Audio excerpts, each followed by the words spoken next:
Assalamualaikum warahmatullahi wabarakatuh. Bismillah walhamdulillah wa syukru ala ni'amillah.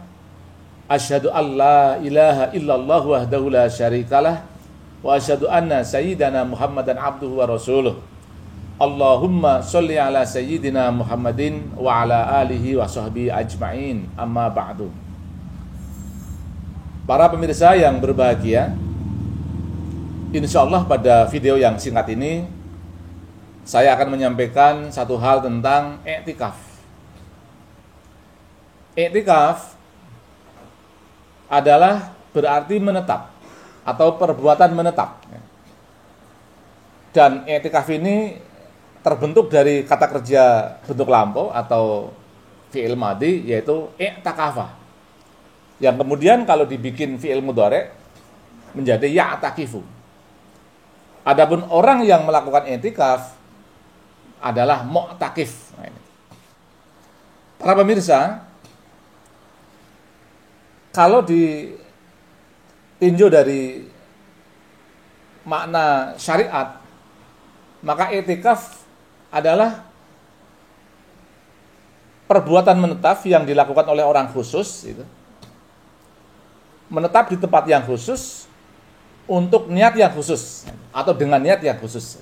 Ini makna secara syariat atau secara istilahi. Siapa dia orang khusus itu? Orang khususnya adalah, pertama, dia harus muslim atau muslimah. Lalu yang kedua, dia harus berakal sehat. Orang gila bukanlah i'tikaf namanya. Kemudian dia juga harus suci dari hadas besar dan hadas kecil. Nah, itulah syarat orang khusus di dalam bab i'tikaf ini. Jadi yang pertama, dia harus muslim atau muslimah. Yang kedua, dia harus berakal sehat. Lalu yang ketiga, dia harus suci dari hadas besar dan hadas kecil. Kemudian menetap di tempat yang khusus. Apa maksudnya? Maksudnya adalah di tempat untuk sholat lah ini. Nah, dalam hal ini ada beberapa pendapat imam. Kalau menurut Imam Ahmad bin Hambal, maka tempat sholatnya harus untuk sholat Jumat. Dalam hal ini adalah masjid yang untuk sholat Jumat. Kalau menurut Imam Abu Hanifah, tempat sholatnya adalah tempat sholat yang dipakai untuk sholat berjamaah oleh masyarakat. Nah, masjid misalnya, tetapi tidak harus untuk sholat Jumat. Nah, ini menurut Imam Abu Hanifah. Lebih ringan lagi kalau menurut Imam Syafi'i atau Imam Maliki. Yang terpenting adalah tempat sholat yang dipakai untuk sholat, sekalipun tidak pernah untuk sholat berjamaah. Nah, ini banyak kita temui di Indonesia ya. Ada tempat sholat yang tidak dipakai untuk sholat berjamaah secara terus-menerus misalnya. Ini boleh untuk tempat i'tikaf ini. Nah, itulah tempat khusus ya, yang dimaksud di dalam bab i'tikaf ini. Kemudian selanjutnya adalah niat yang khusus ya. Ya tentu ini niatnya adalah niat khusus ya, untuk beriktikaf, bukan untuk yang lain ya. Bukan untuk yang lain. Nah, itulah makna i'tikaf baik dari sisi lughawi bahasa ya, maupun secara istilahi atau syariat atau syar'an lah itu. Kemudian agar lebih jelasnya ingin saya sampaikan tata cara kita beriktikaf. Yang pertama, orang yang akan beriktikaf tadi itu tentu dia sudah memenuhi syarat-syarat yang tadi sudah kita sampaikan. Dia adalah seorang muslim atau muslimah. Kemudian dia berakal sehat, dia telah bersuci dari hadas besar dan hadas kecil. Kemudian masuk ke masjid. Ketika di pintu masjid, ya kita biasa ketika masuk masjid berdoa memasuki masjid ya. Bismillahirrahmanirrahim. Allahumma ftahli abwaba rahmatik. Lalu maju sedikit begitu kira-kira. Lalu kemudian berniat untuk melakukan i'tikaf. Bisa dengan dilafadzkan misalnya Bismillahirrahmanirrahim. Nawaitul i'tikafa fi hadzal masjidi ma dumtu fihi lillahi ta'ala. Nawaitul i'tikafa, saya berniat i'tikaf fi hadzal masjid, di dalam masjid ini, ma dumtu fihi, selagi saya berada di dalam masjid ini, lillahi ta'ala, hanya karena Allah Subhanahu wa ta'ala. Lalu kemudian maju lagi, kita melaksanakan sholat sunnah tahiyatul masjid. Nah, niatnya seperti biasa, usolli sunnatan tahiyatal masjidi rakaataini mustaqbilal qiblati lillahi ta'ala. Allahu akbar. Biasa sholat 2 rakaat begitu. Nah, setelah itu melakukan berbagai amal ibadah. Dan itu terserah yang mau melakukannya. Bisa misalnya dengan sholat tasbih, bisa dengan tadarus Al-Quran, bisa membaca buku-buku agama Islam, bisa wiridan, dan seterusnya. Yang terpenting selama berada di masjid itu beribadah, melakukan berbagai amal ibadah. Lalu kapan selesainya? Ya selesainya kapan saja. Kapan saja ketika orang itu sudah keluar dari masjid untuk mengakhiri i'tikaf, maka dia sudah berakhir i'tikafnya.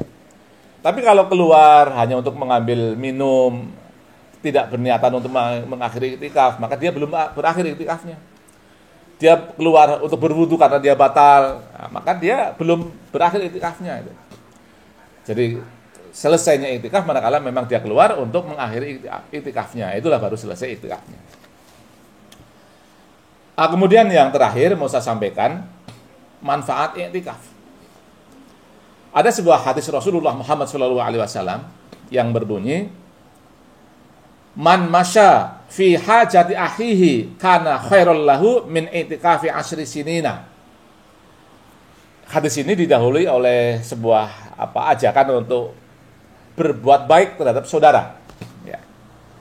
Man masya fi hajati akhihi, barang siapa berjalan menuju hajatnya saudaranya, ya, mengunjungi saudaranya yang lagi hajat, mengunjungi saudaranya yang sedang sakit, mengunjungi saudaranya yang kekurangan misalnya itu, karena khairul lahu min i'tikafi 10 sinina, adalah baginya pahala lebih banyak, lebih baik ketimbang i'tikaf selama 10 tahun. Nah, ini luar biasa.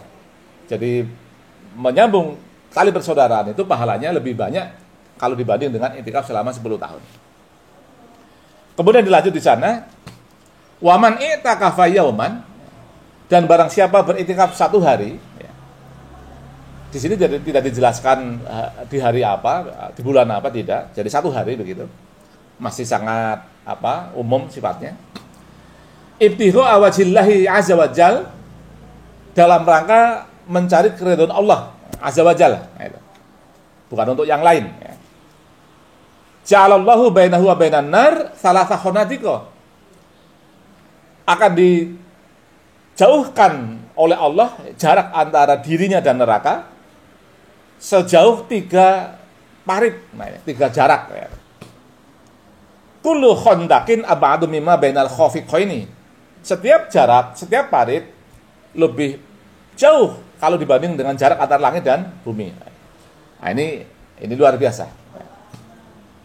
Kemudian diteruskan di sana, wa aidon, dan kemudian dan lagi, man i'takafa asron fi ramadhana, barang siapa beriktikaf 10 hari di dalam bulan Ramadan. Nah, ini saya kira yang sedang menarik itu. Kana ka hajataini wa umrataini, adalah baginya bagaikan pahala orang haji 2 kali dan umroh 2 kali. Nah, ini hadis ini riwayat Imam At-Tabrani. Maka ini menjadi terang buat kita betapa pentingnya kita beriktikaf, ya, yang pahalanya sangat luar biasa.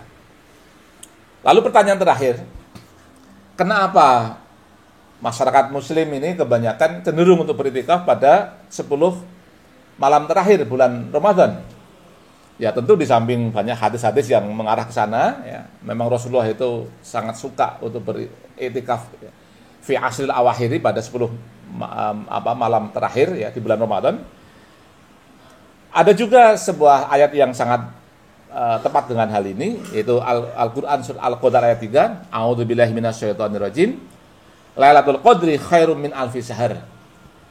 Lailatul Qadar itu lebih baik daripada 1000 bulan. Mengapa umat Islam cenderung untuk melakukan i'tikaf pada 10 malam terakhir pada bulan Ramadan? Karena ingin ngepasi dengan Lailatul Qadar, dengan harapan apabila i'tikaf dilakukan pada malam Lailatul Qadar itu, maka pahalanya sama dengan melakukan i'tikaf selama 1000 bulan. Saya kira itu yang saya sampaikan pada video singkat ini. Intinya adalah bahwa beriktikaf itu sangat besar manfaatnya, sangat besar pahalanya. Tetapi juga tadi kita harus ingat bahwa lebih besar adalah memperbaiki hubungan persaudaraan. Karena itu pahalanya adalah lebih besar daripada beriktikaf selama 10 tahun. Itu saja yang dapat saya sampaikan. Mudah-mudahan ada manfaatnya dan mudah-mudahan kita bisa beriktikaf baik di dalam bulan Ramadan ini maupun di bulan-bulan yang lain, karena sesungguhnya iktikaf tidak harus di dalam bulan Ramadan. Iktikaf juga tidak harus di malam hari, boleh siang hari, boleh malam hari, kapan saja boleh ya. Intinya adalah bahwa kita menetap ya, berdiam diri di dalam masjid ya, dengan niatan untuk beribadah ya, dalam rangka untuk mencari ridho Allah Subhanahu wa taala. Mudah-mudahan itu ada manfaatnya dan kita akhiri dengan subhanakallahumma wa bihamdika asyhadu an la ilaha illa anta astaghfiruka wa atubu ilaik. Wassalamualaikum warahmatullahi wabarakatuh.